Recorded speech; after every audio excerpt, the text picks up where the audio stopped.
പശ്ചിമേഷ്യയിൽ വലിയ ആശ്വാസത്തിന്റെ ദിവസമാണ്. അമേരിക്കയും ഇസ്രായേലും സംയുക്തമായി ഇറാനെതിരെ ആരംഭിച്ച യുദ്ധം അവസാനിച്ചിരിക്കുന്നു. അമേരിക്കൻ പ്രസിഡന്റ് ഡൊണാൾഡ് ട്രംപും ഇറാൻ പ്രസിഡന്റ് മസൂദ് പെഷസ്കിയാനുമാണ് ധാരണാപത്രത്തിൽ ഇതുമായി ബന്ധപ്പെട്ട് ഒപ്പുവെച്ചത്.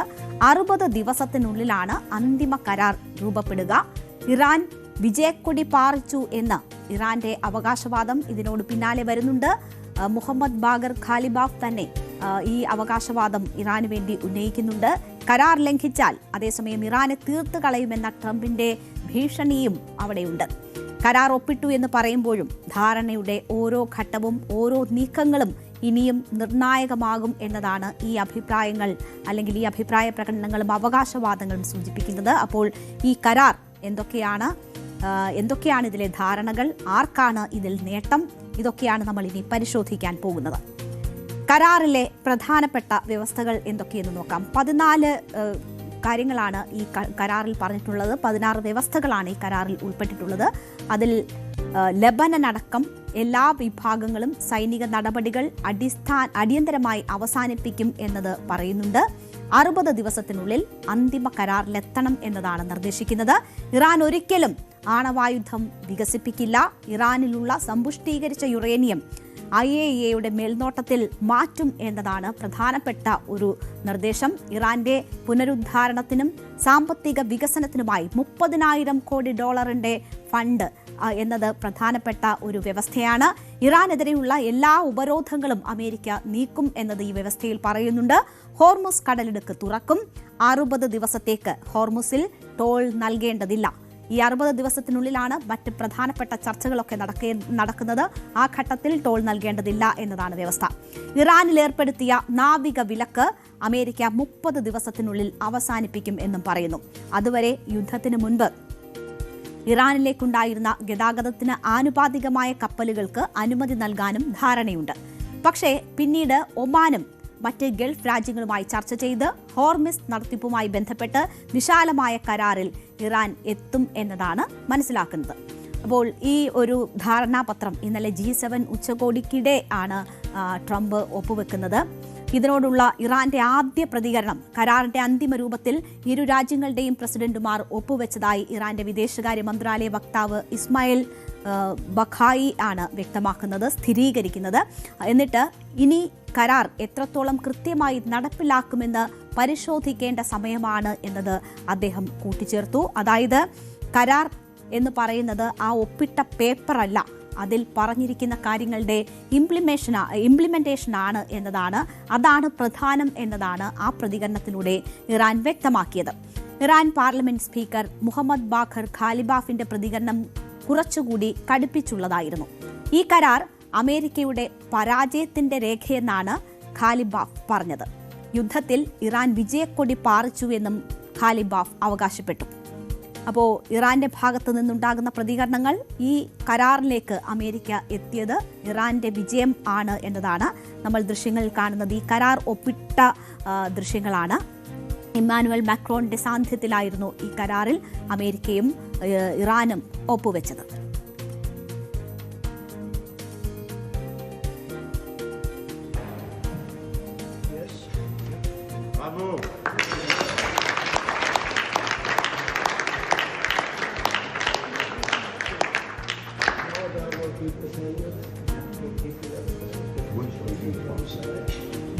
Good job. Great job. Bravo.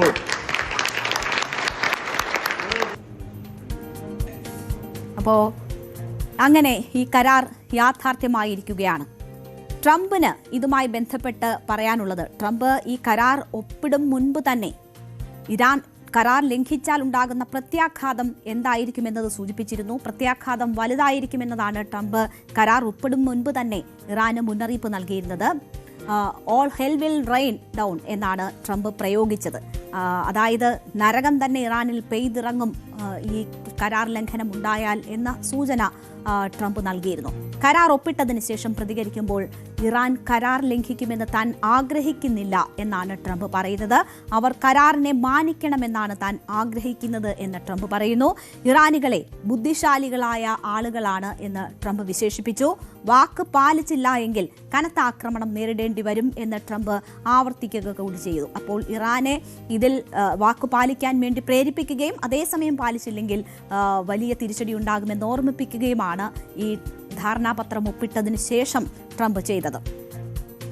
ഒരു കരാർ വന്നു കഴിയുമ്പോൾ പ്രധാനമായും അതിലെ 14 വ്യവസ്ഥകൾ ആർക്കാണ് നേട്ടമുണ്ടായിട്ടുള്ളത് ഈ കരാർ കൊണ്ട് എന്നതൊരു ചോദ്യമാണ്. അപ്പോൾ ആർക്കാണ് നേട്ടമുണ്ടായിട്ടുള്ളത്, ആരുടെ താല്പര്യങ്ങളാണ് പ്രധാനമായും പരിഗണിക്കപ്പെട്ടത് എന്ന് നോക്കുമ്പോൾ ആണവായുധവുമായി ബന്ധപ്പെട്ടാണ് ഏറ്റവും പ്രധാനപ്പെട്ട ഒരു ധാരണ ഇവിടെ ഉണ്ടായിരിക്കുന്നത്. തങ്ങൾ ആണവായുധങ്ങൾ നിർമ്മിക്കുകയോ കൈവശം വെക്കുകയോ ചെയ്യില്ല എന്ന് ഇതിൽ ഇറാൻ വ്യക്തമാക്കുന്നുണ്ട്. ഇറാന്റെ പക്കലുള്ള സമ്പുഷ്ടീകരിച്ച യുറേനിയം ശേഖരം IAEAയുടെ മേൽനോട്ടത്തിൽ നശിപ്പിക്കുന്നതിനുള്ള ചർച്ചകൾ നടത്താൻ ഇരു രാജ്യങ്ങളും സമ്മതിച്ചിരിക്കുന്നു. ഒപ്പം അന്തിമ ധാരണ വരെ നിലവിലെ അവസ്ഥ തുടരും എന്നതും 14 വ്യവസ്ഥയിൽ പറയുന്നുണ്ട്. അന്തിമ കരാർ ഉണ്ടാക്കുന്നതുവരെ ഇറാന്റെ ആണവ പദ്ധതികളിൽ നിലവിലെ സ്ഥിതി തുടരും എന്നതാണ് ധാരണ. ഈ കാലയളവിൽ അമേരിക്ക പുതിയ ഉപരോധങ്ങൾ ഏർപ്പെടുത്തുകയോ മേഖലയിൽ കൂടുതൽ സൈന്യത്തെ വിന്യസിക്കുകയോ ഇല്ല. അതായത് ഈ യുദ്ധം തുടങ്ങുന്ന സാഹചര്യം അതുപോലെ നിലനിർത്തിയാണ് ആണവ വിഷയത്തിൽ കരാർ ഒപ്പിട്ടിരിക്കുന്നത്. ആഗോള ആണവ നിർവ്യാപന കരാറിന്റെ ഭാഗമായി 1974 തന്നെ ഇറാൻ അന്താരാഷ്ട്ര ആണവോർജ്ജ ഏജൻസിയുമായി അടിസ്ഥാന സുരക്ഷാ കരാറിൽ ഒപ്പുവെച്ചിട്ടുള്ളതാണ്.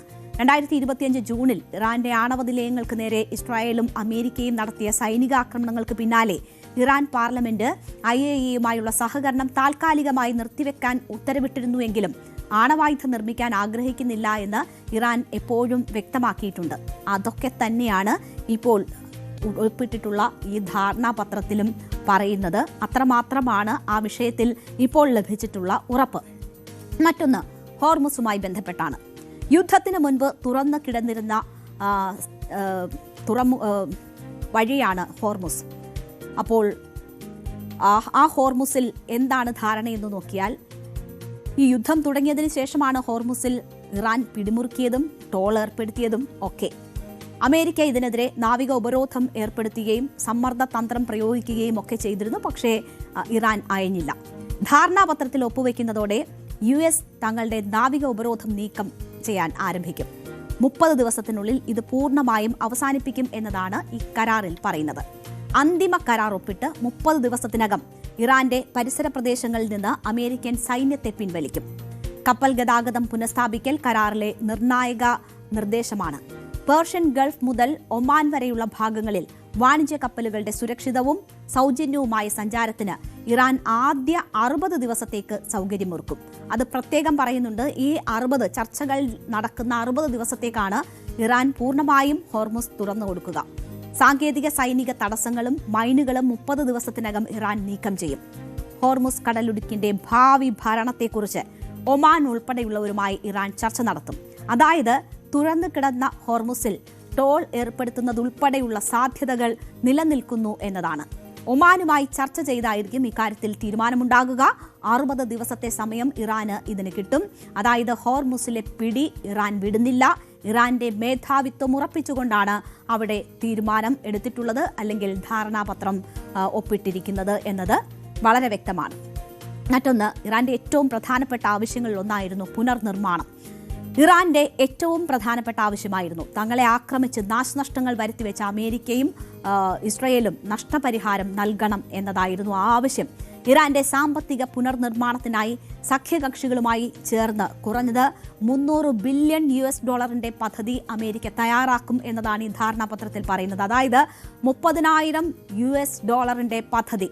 ഇതിനാവശ്യമായ എല്ലാ സാമ്പത്തിക അനുമതികളും അമേരിക്ക നൽകും. മാത്രവുമല്ല, ഇക്കാലം അത്രയും ഏർപ്പെടുത്തിയ ഉപരോധങ്ങൾ പൂർണ്ണമായും അവസാനിപ്പിക്കും.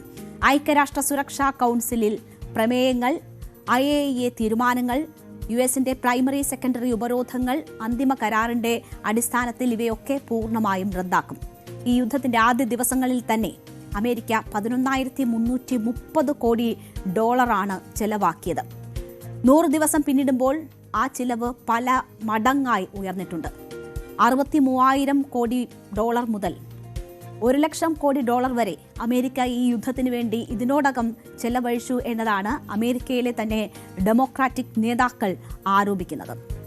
ഇത്രയും പണം മുടക്കി ആക്രമണങ്ങൾ നടത്തിയ അമേരിക്ക സഖ്യകക്ഷികളുമായി ചേർന്ന് ഈ ഇറാന്റെ പുനർനിർമ്മാണത്തിന് പണം ചെലവഴിക്കണം. അതായത് അമേരിക്ക തകർത്ത ഇറാനെ പുനർനിർമ്മിക്കാൻ അമേരിക്ക തന്നെ വീണ്ടും പണം ചെലവഴിക്കേണ്ടുന്ന ധാരണാപത്രമാണ് ഉടലെടുത്തിരിക്കുന്നത്, അല്ലെങ്കിൽ ഒപ്പുവെച്ചിരിക്കുന്നത്.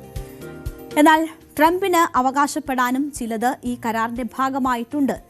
കഴിഞ്ഞ 109 ദിവസമായി പശ്ചിമേഷ്യയിൽ തുടരുന്ന യുദ്ധം അവസാനിപ്പിക്കാൻ കഴിഞ്ഞത് അമേരിക്കൻ ഭരണകൂടത്തിന് വലിയൊരു രാഷ്ട്രീയ വിജയമായി അവകാശപ്പെടാം. ഈ കരാറിലേക്ക് കാര്യങ്ങളെ എത്തിച്ച ട്രംപിന് തന്നെയാണ് അതിന്റെ ക്രെഡിറ്റ് ഉള്ളത്.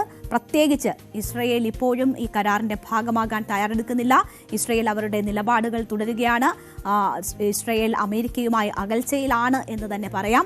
ആ ഘട്ടത്തിലും ഈ സമാധാനത്തിന്റെ ടേബിളിലേക്ക് ഇറാനെ എത്തിച്ചു, കരാർ ഒപ്പിടുന്നു എന്നൊരു അവകാശവാദം വേണമെങ്കിൽ ട്രംപിന് ഉണ്ടാക്കാം. ഇറാന്റെ ആണവായുധ മോഹങ്ങൾക്ക് തടയിടാൻ കഴിഞ്ഞു എന്നതും ഒരു നേട്ടമായി എടുത്തു കാണിക്കാം. UN-ന്റെ മേൽനോട്ടത്തിൽ ഇറാന്റെ യുറേനിയം ശേഖരം നശിപ്പിക്കാൻ ചർച്ചകൾ നടത്താൻ ഇറാനെ സമ്മതിപ്പിച്ചത് അമേരിക്കയുടെ വലിയ നയതന്ത്ര വിജയമായി വേണമെങ്കിൽ വിലയിരുത്താം. വിപണിയിൽ എണ്ണവില കുറയുന്നത് അമേരിക്കയിലെ ആഭ്യന്തര പെരുപ്പം തടയാൻ സഹായിക്കും. അങ്ങനെ ഇപ്പോഴത്തെ സാമ്പത്തിക പ്രതിസന്ധികളിൽ നിന്ന് സമാധാനത്തിന്റെ പാതയിലേക്ക് കാര്യങ്ങളെ കൊണ്ടുപോകുകയും സാധാരണ നിലയിലേക്ക് തിരികെ കൊണ്ടുവരാനും ഇടപെടൽ നടത്താൻ കഴിഞ്ഞു എന്നത് നേട്ടമായി ട്രംപിനും അമേരിക്കയ്ക്കും ചൂണ്ടിക്കാട്ടാം. ഈ വിഷയവുമായി ബന്ധപ്പെട്ട് നോക്കുമ്പോൾ യുദ്ധം ചെറുതായാലും വലുതായാലും നഷ്ടങ്ങൾ മാത്രമേ അവസാനിപ്പിക്കുകയുള്ളൂ. യുദ്ധം ജയിക്കുക എന്നത് അസാധ്യവുമാണ്. ഇരുപക്ഷങ്ങളും വിട്ടുവീഴ്ച ചെയ്യാതെ യുദ്ധം അവസാനിപ്പിക്കാൻ ആകില്ല.